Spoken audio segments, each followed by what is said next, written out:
accountable. Conference. 2 ministers in the Northern Ireland Executive, one DUP, one Sinn Féin, have been found to have behaved discriminatorily in terms of public appointments, and yet they are unaccountable for their actions. Another minister rode a horse and cart through the ministerial code, and we know continues with impunity in his office. That is not partnership. That is not a new beginning. That is the old politics through new political masters. It is cronyistic, it is self-serving, it is about stitch-up rather than strong government. Conference, we have always been the party that was willing to challenge the system when the system was becoming corrupted. We need to think about this.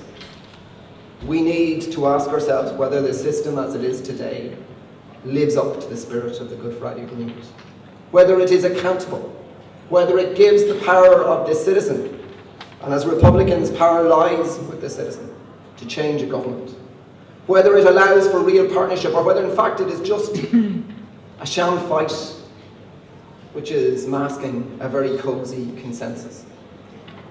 Conference, we need to be open-minded about how the spirit of the Good Friday Agreement is lived in the years ahead.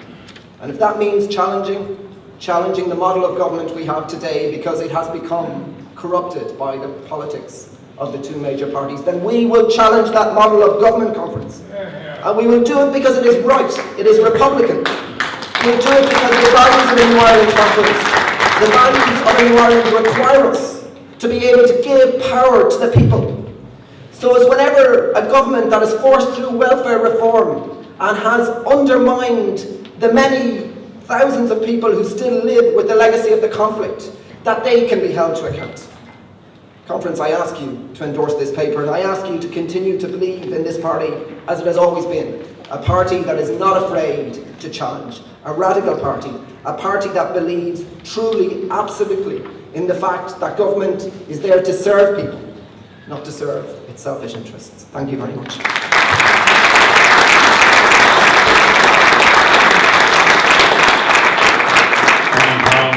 Second the motion, the current MP for Southdown, Margaret Ritchie. Margaret, you're welcome.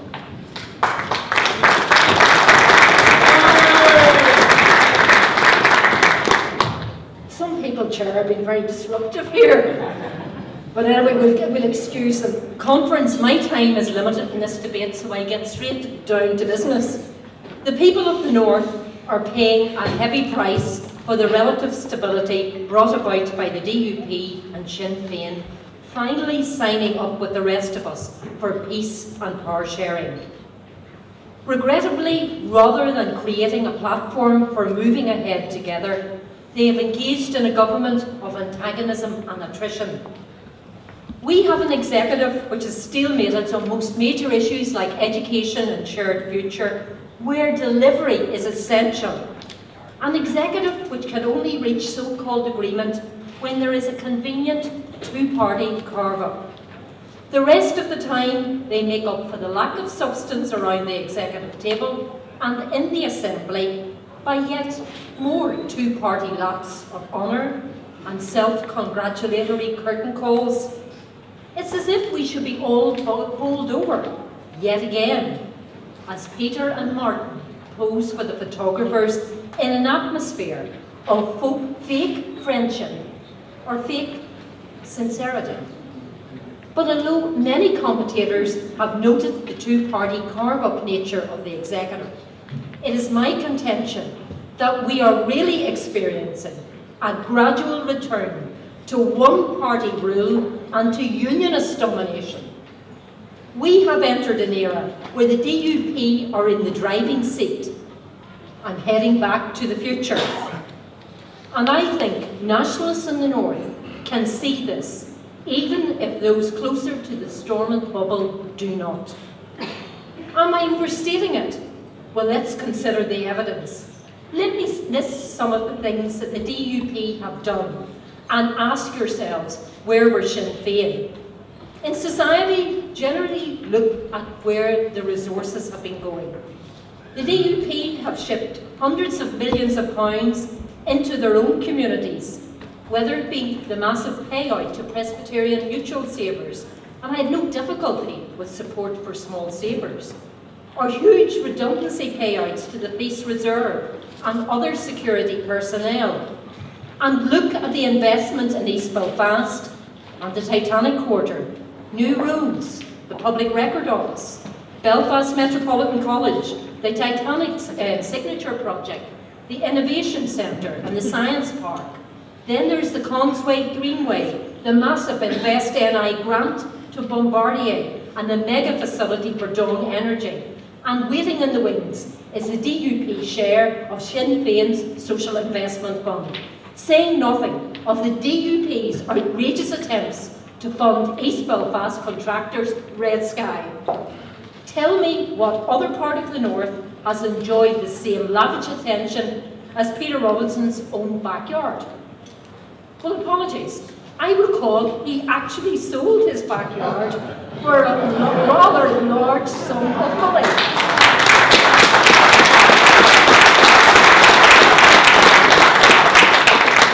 But let's look at people and organisations and the DUP, and again ask yourself, where were Sinn Féin? The DUP successfully opposed the continuation of 50-50 recruitment for the PSNI. In the Assembly, the DUP installed their own man as Speaker and presided over a process which cleared out many of the existing senior staff. They ruled out any nationalist justice minister and they killed the Civic Forum. DUP stalwarts were appointed to head up the Ulster Scots Agency and more recently the new Maze Longcash Regeneration Body. Sinn Féin stood idly by. And look at the organisations the DUP set out to undermine.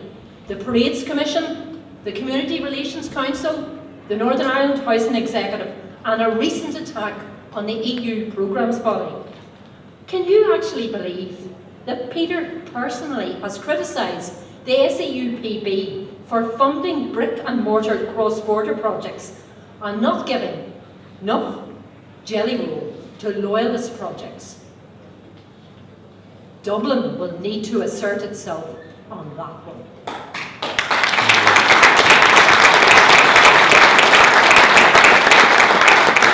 But what do these bodies have in common? They all asserted their independence and refused to bow to DUP pressure, nobbling the St Andrews Review, which was intended to broaden and deepen the areas of cooperation and engagement. They have stopped the All-Ireland Consultative Forum provided for in the Good Friday Agreement, and they have vetoed the North's participation in the major tourism initiative, The Gathering, despite numerous invitations from Dublin, and they have go-slowed on the North-South Parliamentary Forum. Elsewhere, the DUP has established an Ulster Scots Academy, told Sinn Féin to shove the Irish Language Act, and insisted on a latter-day gerrymander of the new local council boundaries. And they have outflanked Sinn Féin on education. After 10 years of hot air, Sinn Féin's flagship policy of ending academic selection lies in tatters at the DUP's feet. Anyone looking at the much heralded ESA bill will find a DUP double lock on any attempt to end academic selection. Don't listen to the rubbish from John O'Dowd. Just read the bill. Even housing. When the SDLP was in social development, we were starting around 2,000 desperately needed new social houses each year. Since the DUP took over, the output of social housing has halved. Yes, halved. Ask yourself, why? And then there is Girdwood in North Belfast, where we had 200 plus badly needed homes programmed, with 100 to start this year. The DUP minister stopped this housing, despite the pressing need for it. And it is impossible to see any justification other than pure prejudice. Again, Sinn Féin went along for the ride, abandoned the needy in North Belfast. And at the same time, the minister saw fit to produce a brochure disgracefully aimed exclusively at Protestant Unionist citizens, to encourage them to move into the Girdwood area where there was no demand for that community. And of course, that same minister, after his Red Sky debacle, turned his guns on the Housing Executive, where the DUP have persistently criticised the religious composition of the workforce. Yet beyond all that, if you believe some gullible commentators, we have Peter reaching out to nationalists or to Catholics with, for example, his remarks about shared education. Conference, I tell you that the First Minister's reaching out to nationalists is insincere. It is no more than a ploy to woo Liberal Unionists to the DUP by insinuating that the DUP leader is cool with Catholics. That, of course, is the same DUP leader who, when invited as First Minister to meet the Pope, decided on all our behalves not to. If Peter Robinson wants to show he is genuine to reaching out to the nationalist community, then the very first thing he should do is sack Nelson McCausland.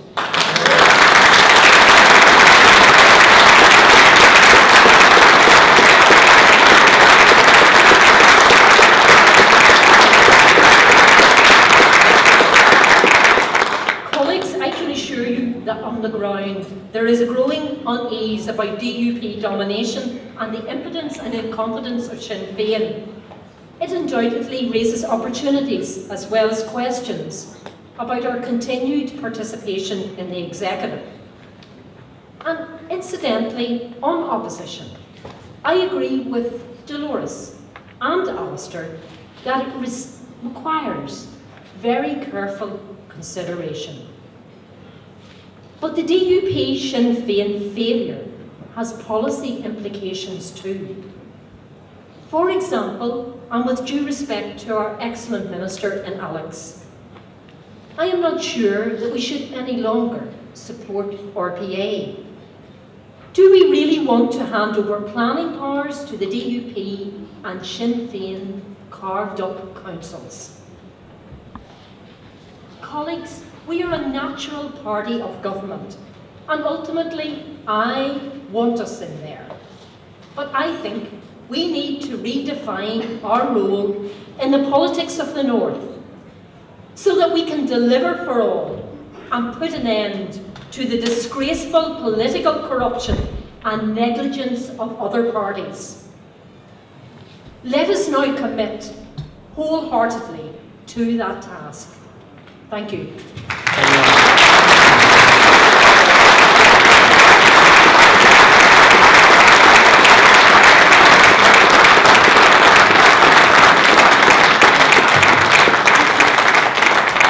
Thank you very much, Margaret. And now you're going to be succeeded by a well-known political analyst, Mr. Paul Hubland. Paul, you're welcome.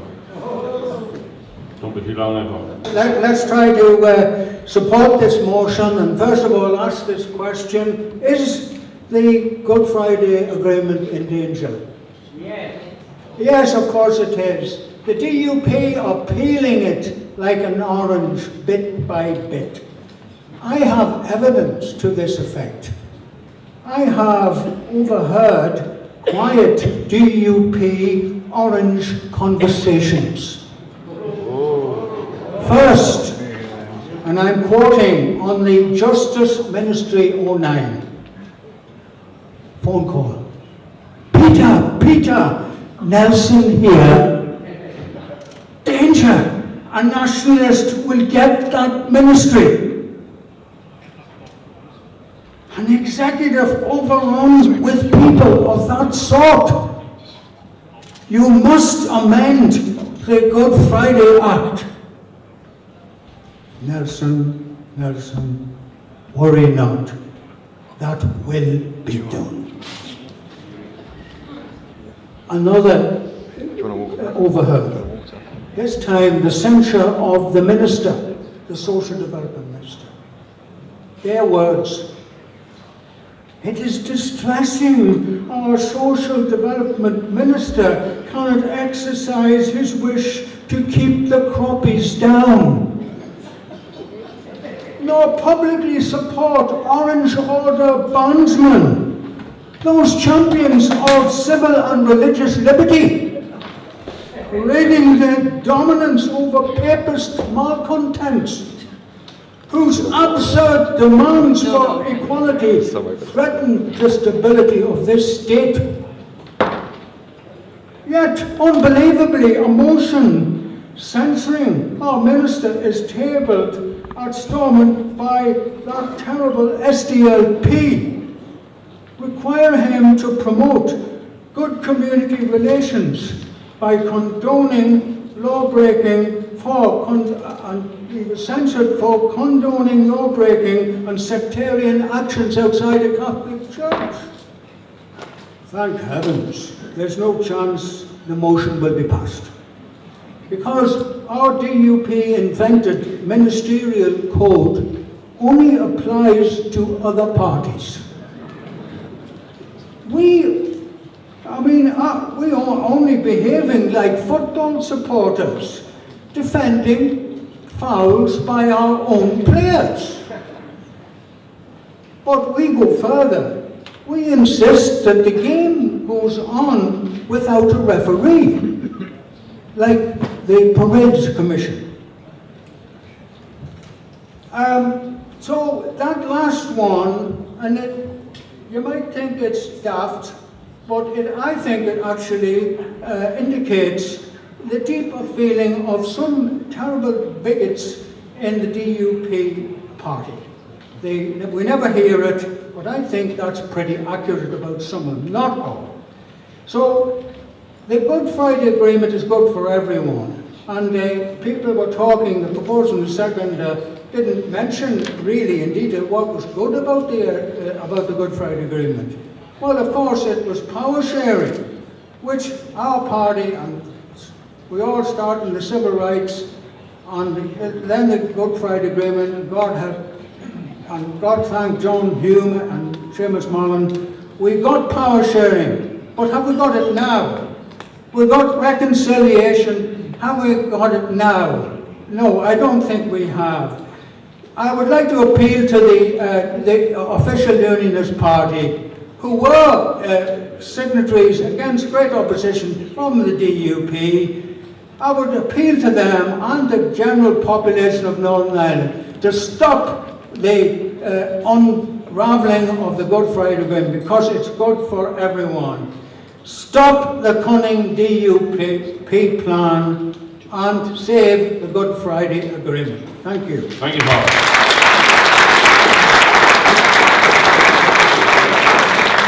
And lastly, on this motion, can we have Gareth Brown of Anderson Town, please? Gareth.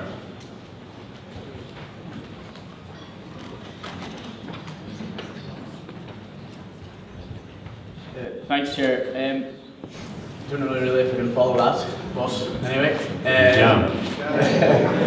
So I'm just going to try and make some observations around the section of our submission surrounding government and opposition. And delegates could refer to sections 15 to 17 of their submission. I think it's really important when discussing opposition to make a very vital distinction. There's the argument about going into an opposition, which actually doesn't exist at the moment in the North. There's no legal provision, there's no financial provision for opposition. So that's one argument. And the other argument, although related, is about having the provision for an opposition in future structures. And this is the area that I'm going to delve a wee bit more into now. So as Connell outlined, the Good Friday Agreement, which this party delivered, provided structures that delivered peace and self-government. And it has been very successful to those ends, to one degree or another. And I think the structures, as they were built in the Good Friday Agreement, were very appropriate in that regard. But what we have to consider now is that a new phase of politics is emerging. And it is in this context that we have to now consider the appropriateness of the structures. So do these structures deliver good government? And one fundamental aspect of good government is democratic accountability. So that is one piece of criteria which we can use to judge the structures as they work now. So just the Good Friday Agreement charged the main scrutiny function of government ministers to the statutory committees. Now there's a number of fundamental problems with this. Committees, for example, are very overburdened with rules. They take the committee stage of bills, they're in charge of issuing inquiries, they have to scrutinise the actions of departmental ministers, and essentially what they are is jacks of all trades and masters of none. In addition, another very important factor is the behavioural dispensation of members. The DUP and Sinn Féin as political parties are allocated on the basis of jaunt. So what you have is 12 ministers, 7 of which belong to the DUP and Sinn Féin. Most of the members belong to the DUP and Sinn Féin. They ask most of the questions. So this all combined means that effective challenge is really quite rare. And then something Colin referred to as well is we do not have the ability as the voting public to replace a bad government with a good government. So in terms of what's the political argument for the SDLP, well, how many SDLP policies were in the last programme for government? Not very many. Our good work seems to be continuously hijacked by those two bigger parties.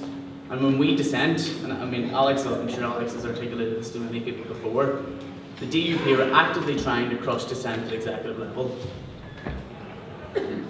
We cannot seem to properly present ourselves as an effective alternative to our opponents within the current structures. And so what are the options? Do we streamline committee structures further? Do we use subcommittees? Do we amend Assembly standing orders so debates are a bit more intense and a bit more challenging? Does that really solve the problem of the massive accountability deficit within the current structures? It doesn't. The system should evolve in time and develop into structures that are more fit for purpose, but maintain the power sharing sentiments of the Good Friday Agreement. A compromise between power sharing and more normal competitive structures of government are not only achievable but desirable. The submission response submitted by our party reflects these sentiments, and I would encourage the conference to endorse it. Thank you.